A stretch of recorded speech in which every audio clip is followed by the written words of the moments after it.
Hi, this is Dr. Ralph Wilson with Web Marketing Today.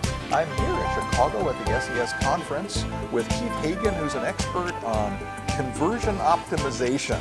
And today I want to talk about how we can continually improve our website through conversion optimization. So what is this? First of all, what's continuous improvement? What's the idea there? So continuous improvement is just really the reality of a website. It's not a landing page. It's a large body of pages. They're usually on complex systems. And to say that you're just going to overnight, redesign it and do it, it rarely happens. I mean, can't I hire you and you do it in 10 days and then I'm done? You would think so, but but whenever you make a change to a website, you're affecting the experience. Are there steps or stages in this that, where do you start on this long path? So that's a great question. There is low-hanging fruit on almost every site. It might be errors in particular browsers. It might be page speed. We always start a new project with what we call late-stage analysis, where we take a look at what return visitors are doing and where they're failing and why. And then we make the hypothesis, do some testing. So the low-hanging fruit is a great way to start. It's also a point where you can take your successes to the powers that be in your organization and get more support for a long-term program. So you get some successes under your belt and then say, hey, we're on a roll. Exactly. Okay. And once you're there, you can, we recommend a bottoms-up approach. You can start with your homepage, but if you don't have material, if you don't have content to send people to that they need, then you can't do much with your homepage. So what we do is we take a look, we develop personas with the clients, and we figure out... What's a persona? Okay, a persona, we actually call them web caricatures. Okay. We like to make them fun. And a web caricature or a persona is a personality that you need to keep in mind. Okay. This person might be, one persona might be an impatient person who's very analytical, okay, and they need to see data. There's another one that might be more personable, and they need to see if people like them have... okay.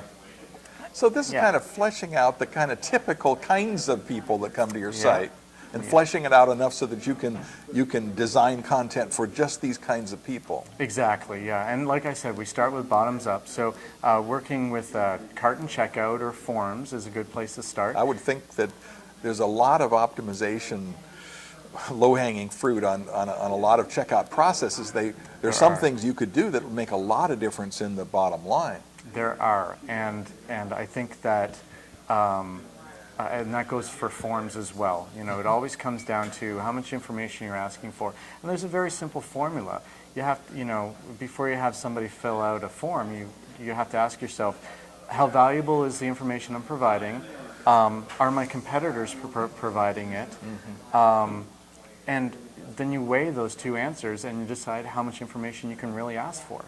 So let's say that I'm 6 months to a year on this process, this journey of optimizing. Yep. I've got the shopping cart working a lot better than it used to. I got my home page, and maybe a couple things. What are some of the next steps that you might be looking at now that you got some of the low-hanging fruit out of the way? Well, we really How do you keep it going, in other words? Yeah, we want to create custom paths and custom journeys. We call them streams. We want to create streams to the website that someone can have a very particular user experience. And we want people to self-identify. And once somebody has self-identified, whether they're in this industry or they're this type of audience, then we can speak to them directly. I found that like the Dell website does this. Yeah. They will ask you, are you looking for a small business computer? Yes. Are you looking for a home? Are you looking, and they will kind of put you in one of several buckets, and then work with you there. And they can talk to you better. And they can also tell whether you're a new or returning user. They can also tell a lot how many times you've been back, what you've looked at, all these factors. And that's usually the last thing that we work on, is that kind of behavioral segmentation and targeting. So. I think a lot of small business people want to get this done and move on. But what I'm hearing from you is that not if you really want to develop a strong business, that this is part of improving, because your competitors are going to keep improving. That's right. And often we see optimization efforts go flat at a company and the conversion rate goes down. And they have a hard time justifying why they didn't change anything, why even the traffic didn't change, but the conversion rate went down. And it's true, your competitors are always improving. So no matter what, there is no flat online. So. Hey, thanks for sharing with us. Tell me about your business and what you do. So Conversion IQ is we offer continuous improvement programs that increase the conversion rate of a website. So they're ongoing programs. We offer a 30% conversion rate guarantee, and we also are the proud new hosts of our blog that we launched called webroast.tv, which makes fun at bad user experiences. There you go. Yeah. Something that's easy to shoot at. Yes. All yeah. right, good. Yeah. Hey, thanks. This is Ralph Wilson with Web Marketing Today.